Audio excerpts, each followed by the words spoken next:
All right, before the break, we promised you a special guest. It is time now. Kevin Hines is visiting Tri-C to talk about his Be Here Tomorrow message.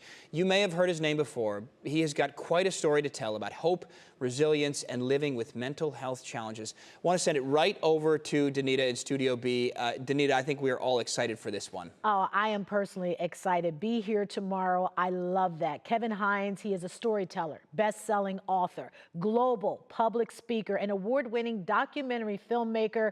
But it's his story, because it could have ended in the year 2000. We attempted to take his life by jumping off the Golden State Bridge, but as you can see, that was not going to happen. Kevin, thank you so much for being here today. This is an important conversation. If you will, take us back to that day. Take us to September 24th, 2000, right before you took a bus to the Golden State Bridge. Yeah, it was September 25th, 2000. I went to the Golden Gate Bridge to attempt to take my life. It was easily the worst day of my life at the time. And I was in a great deal of despair. I didn't want to die. I believed I had to. And those are two categorically different things. And I went to the bridge, and I was in such pain. I was hearing voices telling me I had to die. I live with bipolar disorder. I have hallucinations. I have manias and depressions. This led me there. I leapt off the bridge. The millisecond my hands left the rail, instantaneous regret from my actions and the 100% recognition I had just made the greatest mistake of my life, and it was likely too late. For 99.9% of the people who have leapt off that bridge, it's been too late. They're all gone. So I always say, I get to be here. And getting to be here is a privilege and a gift, no matter the pain you might be in. People are hearing that and saying, you're a miracle. You're a walking, living miracle, because most people do not survive that. How did you survive, and what was that process like coming back? Sure. In the water, in fact, I was drowning. And I thought to myself, I'm gonna die here. This is it. This is where I go. And I prayed to God, God, please save me. I don't want to die. I made a mistake on repeat. And he heard me. At that moment, deep in the water, something large and slimy began circling beneath me. And I thought, you gotta be kidding me. I didn't die jumping off the Golden Gate Bridge and a shark is gonna eat me. It turned out to be no shark at all. Witnesses and passersby would later recount to the U.S. Coast Guard during some interviews and testifying that a sea lion was bumping me up, circling beneath me, keeping me afloat until the Coast Guard boat arrived. If you don't call that a miracle, I don't know what is. I believe God saved my life that day. He definitely saved your life that day, and I think you're living the reason why. Because you went through this ordeal, but you knew there's something I have to do to help people. How did you come to that realization? I had no intention of telling this story to anyone. I was ashamed, I was embarrassed. Two clergymen at different times told me I should tell my story. I followed their lead. I told my story for the first time at the 7th and 8th grade school I used to go to, St. Cecilia's, and I talked to these 120 kids in this room. It was raw, I was crying, I was shaking, I was reading from the page like, don't do that anymore. And I'm looking at these kids thinking to myself, who is this helping? What a waste of time, their time, mine. And 8 hands immediately go up when I drop the last page to the floor. I think, did that make an impact? They asked intuitive, empowering, important, moving questions. It had made an impact. 2 weeks later, the priest from that school said, come to the rectory, I've got something for you. I go there, and he hands me a manila envelope filled with a beautiful pencil-colored drawing of the Sacred Heart of Jesus one of the kids had done. I opened that, there's 120 letters from 120 kids. Wow. The kicker, 6 of those kids were actively suicidal.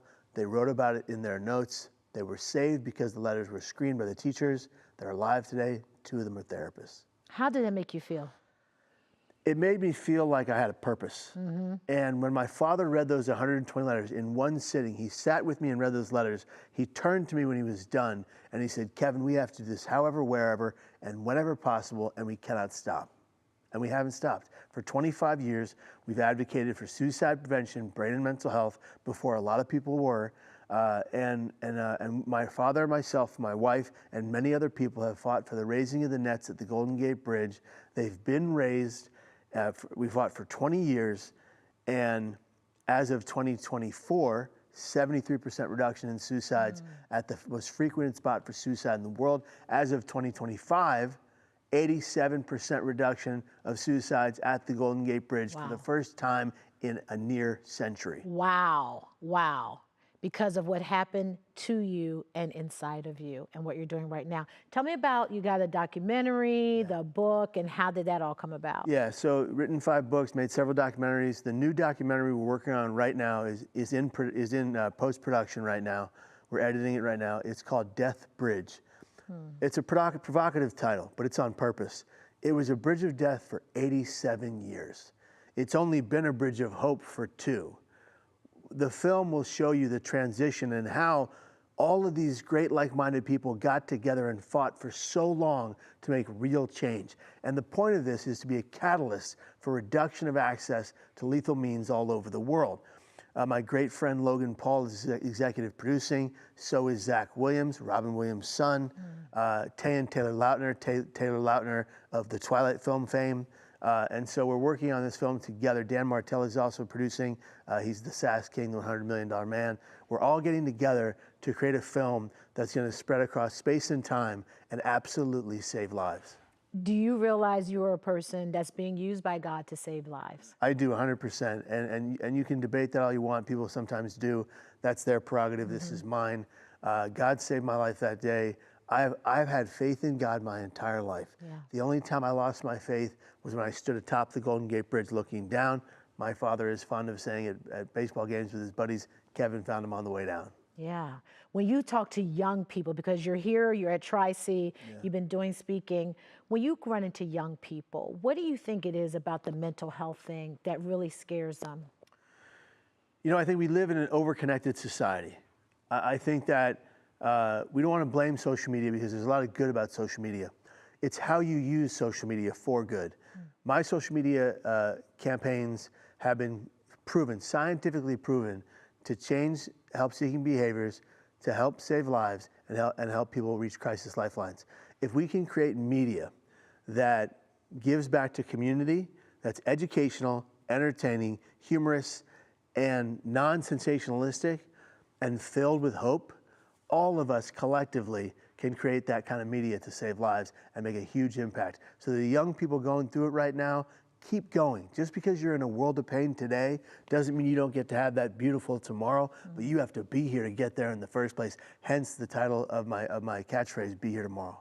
I love that. Perfect way to end this conversation. Thank you so much for what you're doing. May God continue to bless you to continue to do the work He's called you to do. Thank you very much. I believe in that. I believe in that. All right. Back to you, Matt. Back to you, Dave. Yeah, Danita, I mean, you talk about it all the time, living with purpose. He is the definition of that, a miracle, and he is paying it forward, saving countless lives. Incredible interview. Thank you so much to you for doing that and for Kevin for coming in.